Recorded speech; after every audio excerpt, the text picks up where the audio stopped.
What are the types of forces that we've covered so far? Okay, over here we have contact forces, and contact means anytime there's touching. And then the other type of force we have are field forces. And field force is when there is no touching. Okay, the contact forces that we've discussed so far are force elastic, and that comes from something that's stretching, like a rubber band. Armani Matthews to the front office. Armani Matthews to the front office. Or a balloon. Something that stretches and then comes back to its original shape. Another contact force that we've discussed is force tension, F sub T, and that comes from a string or a rope or a chain or a cable, something of this nature. And the force normal, F sub N, or some people call that the support force. Okay? And support would be the example. So anytime something is supported, there's a normal force there. Okay, over here on field forces, we've discussed two of these, F sub G, which is the force of gravity. Okay, that points down, pulls things down to the center of the earth. And then we've also discussed force magnetic, very briefly. But again, that's when we had a magnet and we were able to attract something like a paper clip toward the magnet without touching it. Okay, so that's the key there. That's the story so far on types of forces. Next thing I want to discuss are agents and receivers. Now, agents and receivers was first introduced on this page here. Okay, so for example, we said if the agent is the earth, remember that agents apply forces, then the receiver would be the table. And what force is the table feeling from the earth? It's feeling the force of gravity. And the force of gravity points down on the table. What's the effect?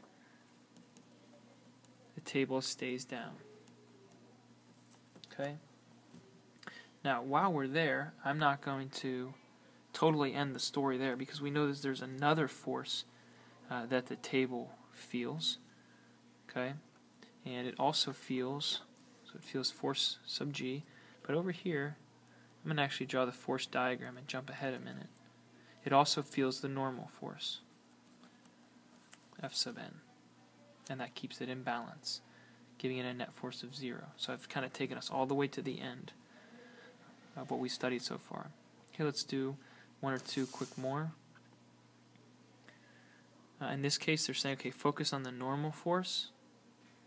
So what is receiving a normal force? Well, the bird is. And where is it receiving the normal force from? It's receiving the normal force from the agent of the branch. Remember, agents apply forces. Okay, so this branch, I'm going to draw it off to the side so we can see it, but the branch is applying a normal force up on the bird or a support force. Okay, another one. Let's look at the man on the rope. Okay, the tire is receiving two forces, one from the rope, one from the man. So we just have to pick which one force we want to focus on. Okay, so the tire receives a force from the agent, man, or rope. I'll just choose the rope. So what forces do ropes apply? They apply tension forces. Force tension is a type of support force. Okay, it's supporting the tire, it's keeping it off the ground. So it supports the tire.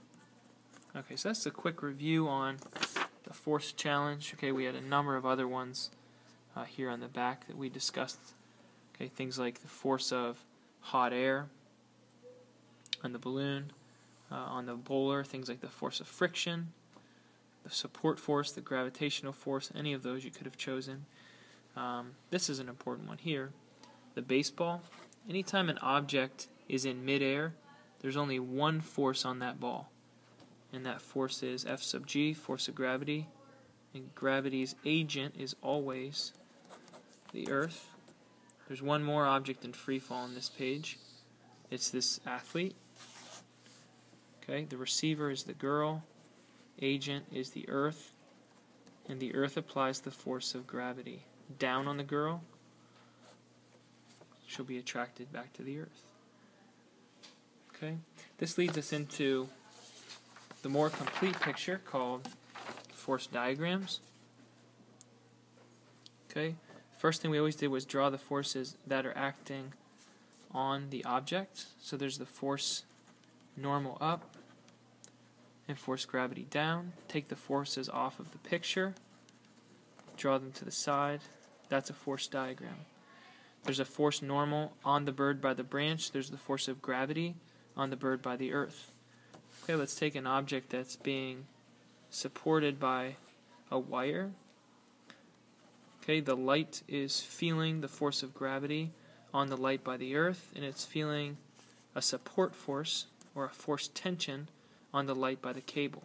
Take those off, draw them on the side, F sub g, F sub t. We should start to see some consistency here, that on both of these, F sub g always points down. So that's something that should stay consistent. Really, in all of these, you're always going to have the force of gravity pointing down. Okay, let's take a look at the two in free fall. This is the same for the skier and the girl. Okay, both of these guys are only feeling the force of gravity down. There's nothing supporting objects that are in free fall. So this is kind of a special case, but it should be kind of obvious that there's nothing to support these objects. The only force on them is the force of gravity. Okay. Let's look at the boy pulling the sled. Multiple forces on sled and boxes. Circle your system. Always start with the easy force. The force of gravity keeps it on the ground. The force normal, or the support force, supports the sled. There's a force tension on the sled by the rope. And then there's a very small, try to draw it down here at the bottom, F sub F, force friction. Okay, the force of friction resists motion. So I'm going to just really quick pause and go back to my original notes because I forgot to write that contact force here at the beginning. F sub F is the force of friction. And what's important about friction is that it always resists motion. So it will always point opposite of the direction of motion. Let's take an example. Take a look at that. Okay, the boy is headed to the right with his sled, so friction has to point left. Okay, that's what we have here. So I'm going to come off to the side of the page for my force diagram. Force gravity on the sled by the Earth. Force normal on the sled by the ground.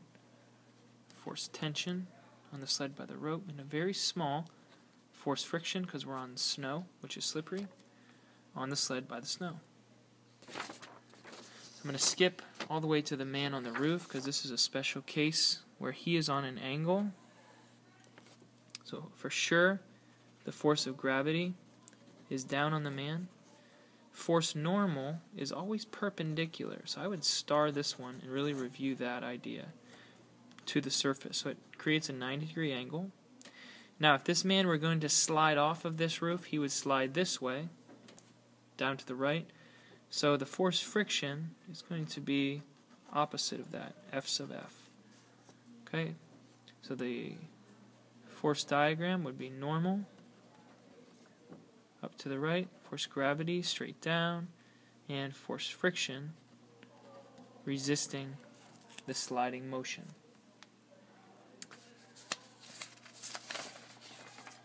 That's going to be the end of video 1. I'll post another quick video for the next few.